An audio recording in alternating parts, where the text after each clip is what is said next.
Good morning to each and everyone.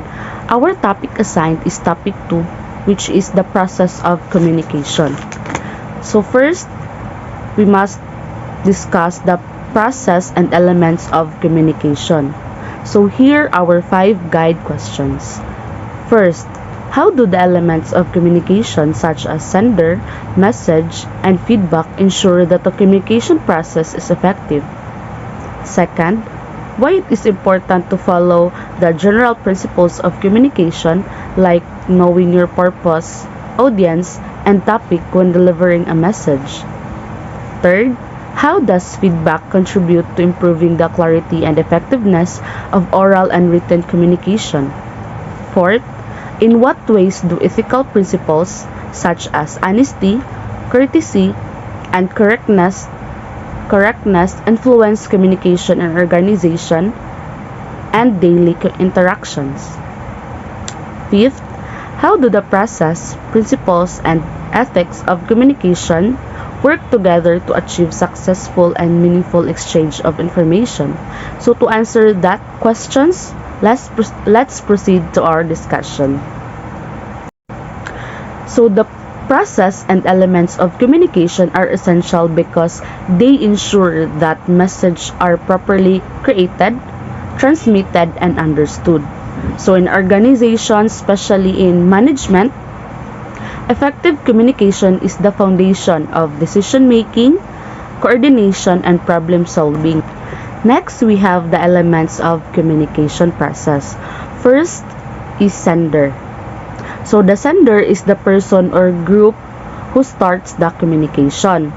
So example ani is a teacher or a student kita. Pwede ta mahimo nga sender.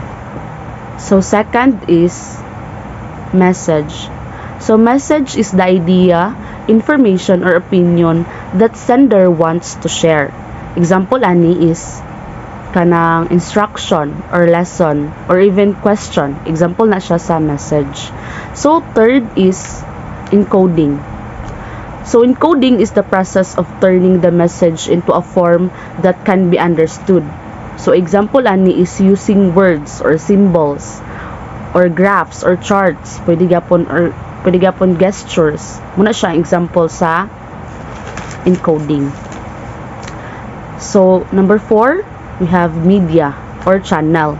So the media or channel is a medium through which the message is delivered. So example ani is face-to-face talk or email or chat or press ani sa kung gibuhat karon presentation. Example gyapon siya sa media. So number 5, decoding. So the decoding is the receivers interpret and make sense of the message. So example ani is a student read the instructions and understood what to do. So muna siya example sa decoding.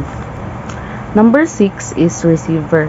So receiver is a person who gets the message. So example ani is employee or kita, student. Pwede gyapon ta mahimo nga receiver. Or even teammates, pwede gyapon sila may mga receiver. Next, we have feedback. So, feedback is the receiver's response to the sender. So, example ani is asking question or replying to an email or completing the task. Muna siya example sa feedback.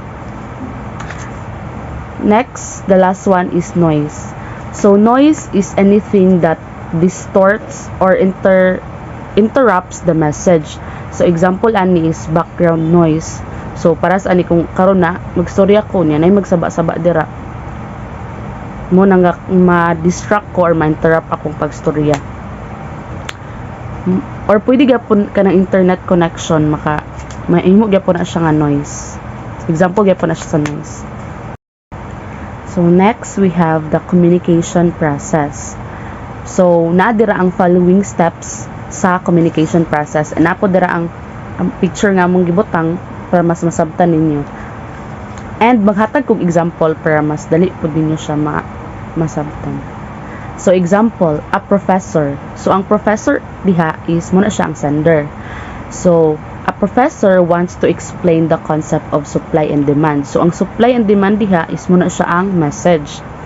So the professor encodes the idea using graph and explain it in a lecture. So moto siya ang decodes. Nag-use siya og graph and explain, di ba? So the media is the classroom and PowerPoint presentation. So ang media daw ato is kung nagamit siya og PowerPoint or katong classroom. Kung aha sila nag-lecture. So the students is the receiver. So student kita gyapon ang receiver. Decode the message by interpreting the graph and listening. So ang decode ato is katong gi-interpret nila ang graph nga gihatag sa professor and naminaw sila. The students then give feedback by answering questions or doing an activity. So ang feedback din ato is katong nag-answer sila og kanang mga questions or nagbuhat sila og activity. But if the projector breaks down or students are distracted, muna na siya ang noise katong na-distract ang students. So the message may not be fully understood. Okay? So let's move forward to the communicative competence across contexts that will be discussed with my partner Aaron. Communicative competence across contexts. Introduction.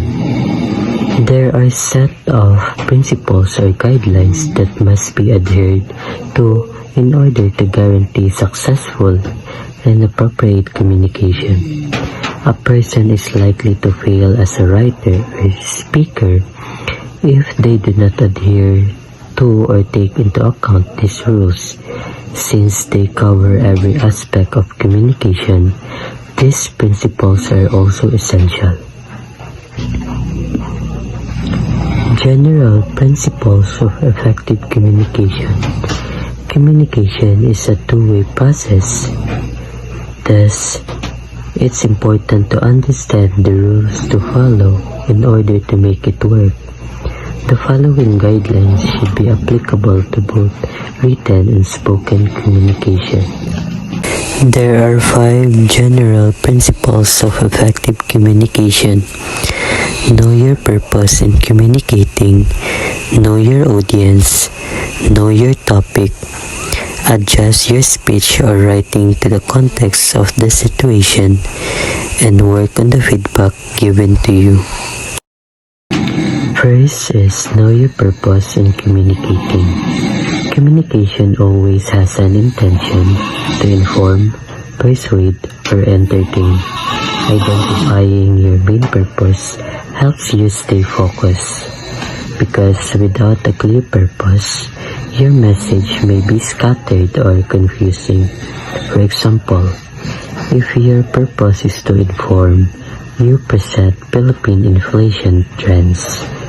If to persuade, you argue why government spending should prioritize education.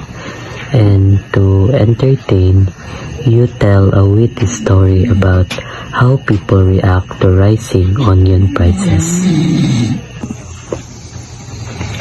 Second, know your audience. Tailor your message to the people listening or reading.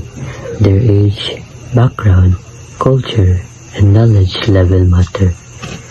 You don't use the same language for kids, professionals, and elders. So adjusting makes communication effective. For example, explaining monetary policy to economics majors involves technical terms. Explaining it to high school students means using simpler words like it's how the central bank controls money and interest rates. Third is know your topic. You must be knowledgeable about what you're sharing. People can listen or read because they expect to learn something new from you. Lack of preparation can make lose credibility. For example, if you're assigned to discuss Philippine economy, you study recent updates, key terms, and statistics, then explain them in a way your classmates can understand. Fourth, adjust your speech or writing to the context of the situation. The setting and occasion affect the style and tone of your communication. Formal situations need a formal tone. Casual situations allow a relaxed style. For example, in a class debate, you use strong arguments and quick rebuttals. In a seminar presentation, you use formal language, visuals, and a structured report. Lastly, work on the feedback given to you. Accept comments or criticisms positively and use them to improve. Feedback, especially constructive criticism, helps you grow as a communicator. For example, if your professor says your explanation of supply and demand was good, but you need a clearer graphs, the next time you use well-labeled charts. So there are 5 principles of effective oral communication. Be clear with your purpose. Be complete with the message you deliver. Be concise. Be natural with your delivery. And be specific and timely with your feedback. First, be clear with your purpose. Before you speak, know why you're communicating. Having a clear purpose helps your audience understand your message better. If you don't know your goal, your message may sound confusing or irrelevant. For example, when reporting on Philippine agriculture output, you state your goal.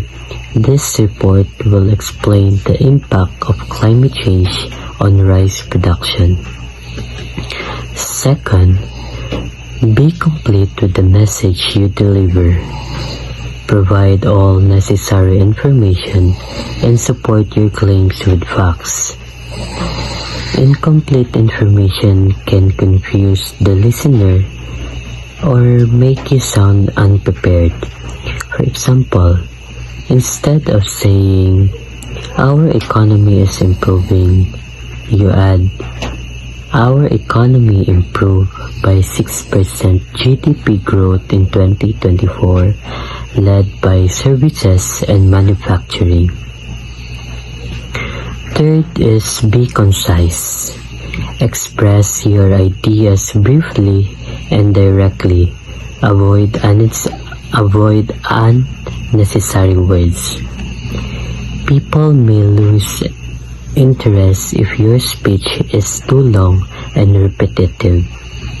For example, instead of saying, due to the fact that there are many students who are not attending classes because of certain different reasons, you can say, many students are absent due to various reasons.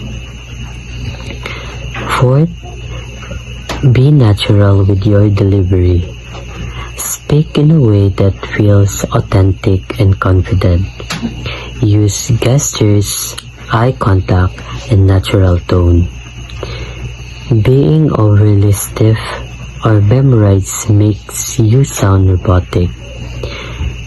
Example, during your test defense on microfinance, you explain confidently using hand gestures while avoiding reading directly from slides.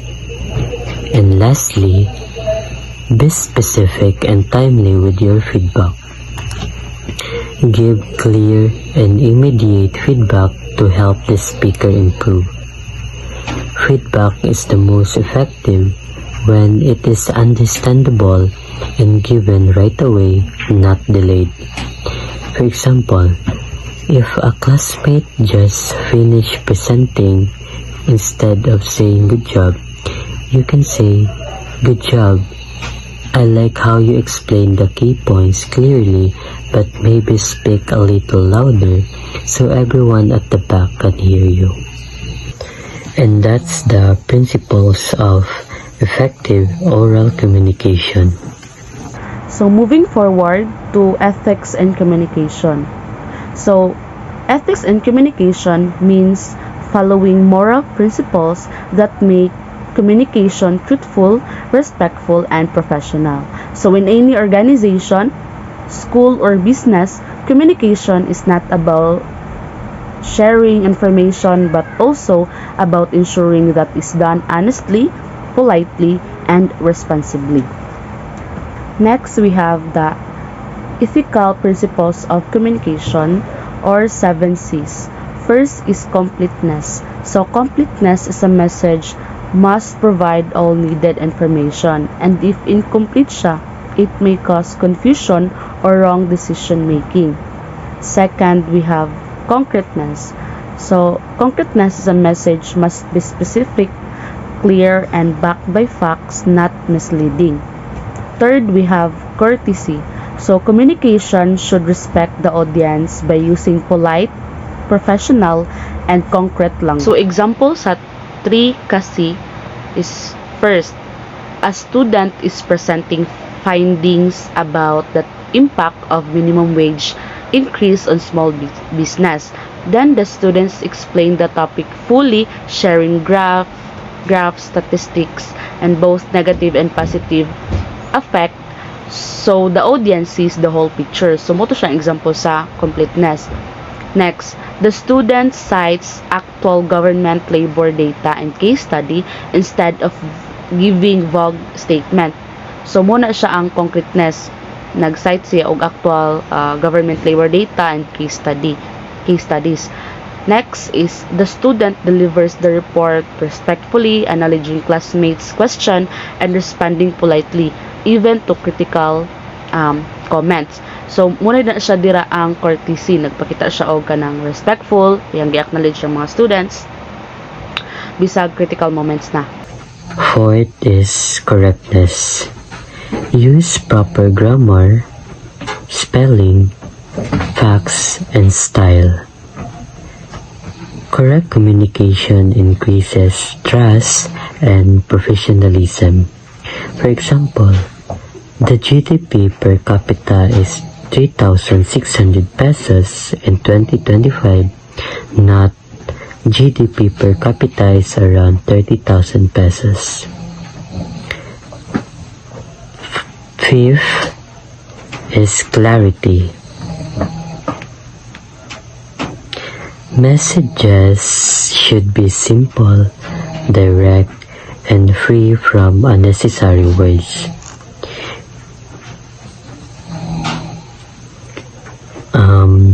Clear communication ensures that receiver quickly understand the main point because of high oil. Fifth is clarity.